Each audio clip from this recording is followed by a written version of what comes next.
My name is Andrew Minsky, and if you're hearing this, you still have a chance. As long as you haven't laughed yet. I'll tell you why. I live in a church now. Not in an apartment, not in a house, but inside a church, between icons, surrounded by lamps that burn all night long. Because the darkness under the bed already tried to take me once. And no, this wasn't a dream. It wasn't a hallucination. It was real. It was him. I used to have 3 friends, Alex, Dan, and Greg. We always hung out by the fire telling scary stories. I loved laughing at them. I didn't believe in demons, ghosts, monsters under the bed. Nothing. And that night, Dan said something weird. He was warming his hands by the fire and said, "Have you ever heard the story? Something lives under the bed, and it takes the people who laugh at it." I burst out laughing, loudly, arrogantly. "Yeah, right. What's living under my bed? Dust? Socks?" Alex laughed too.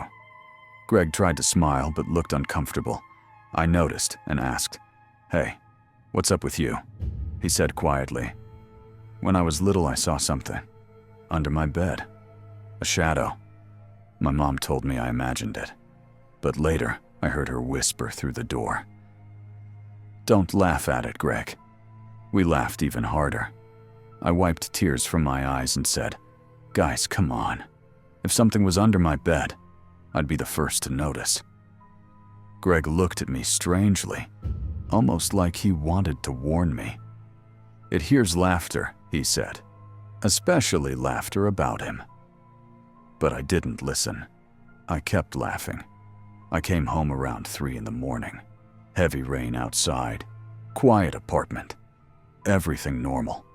I lay down, closed my eyes, drifting into sleep, when something ice cold grabbed my ankle. Not brushed it, grabbed it, with fingers so cold they felt dead. I yanked my leg, jumped up, hit the light. Nothing. Empty floor. Only darkness under the bed. But I heard something. A soft, wet, sliding sound. Something crawling deeper into the shadows. The next morning, I texted the guys. "Bro, you will not believe what happened last night." No reply from Alex. No read from Dan. Greg sent just one message. "Don't laugh."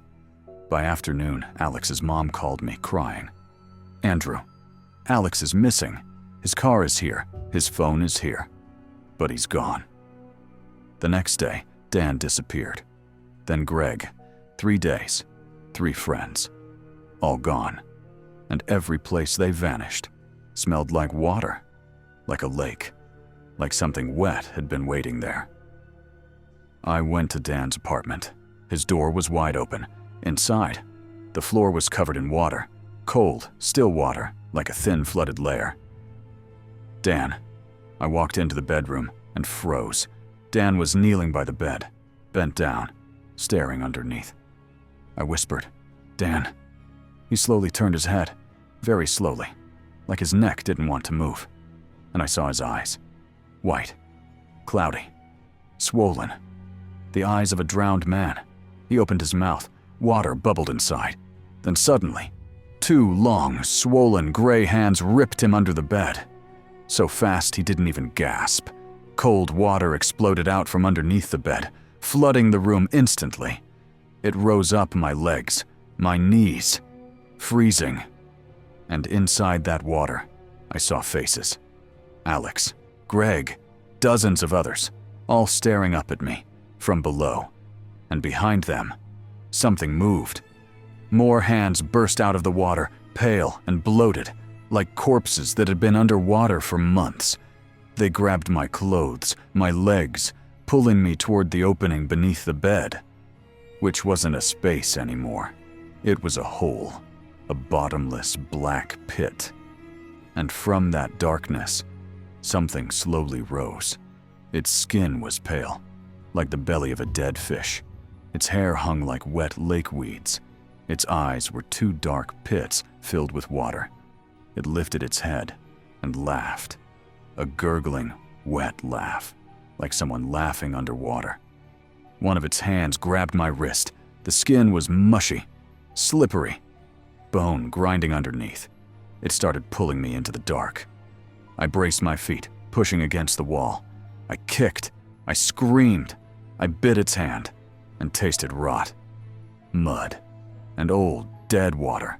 It hissed, trembled, and let go. The water collapsed into nothing. All of it vanished at once. I ran.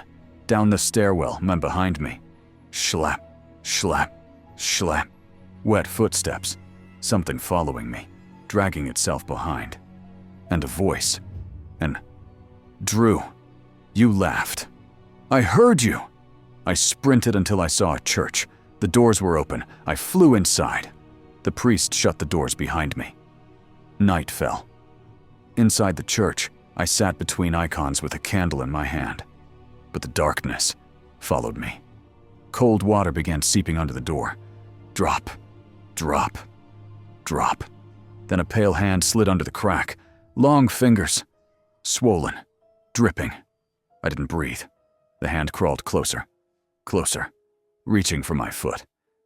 And outside, a wet voice whispered, "Light won't save you if you put it out." The lamp beside me flickered. Flickered again, like something was trying to snuff it out. I screamed, "No!" and grabbed the lamp, pressing it down onto the hand. Bright flash, the smell of burning wet flesh, and a scream, not human, not animal, something older, and drowned. The hand jerked away, water evaporated, darkness retreated. The priest whispered, "Light burns it. Only light." Now I live here, in the church. I sleep surrounded by lamps, by flame. But sometimes, at night, if you listen closely, you can hear wet footsteps outside the door. Schlap, schlap, schlap, and a voice. And Drew, one day, the light will go out, and he'll be waiting.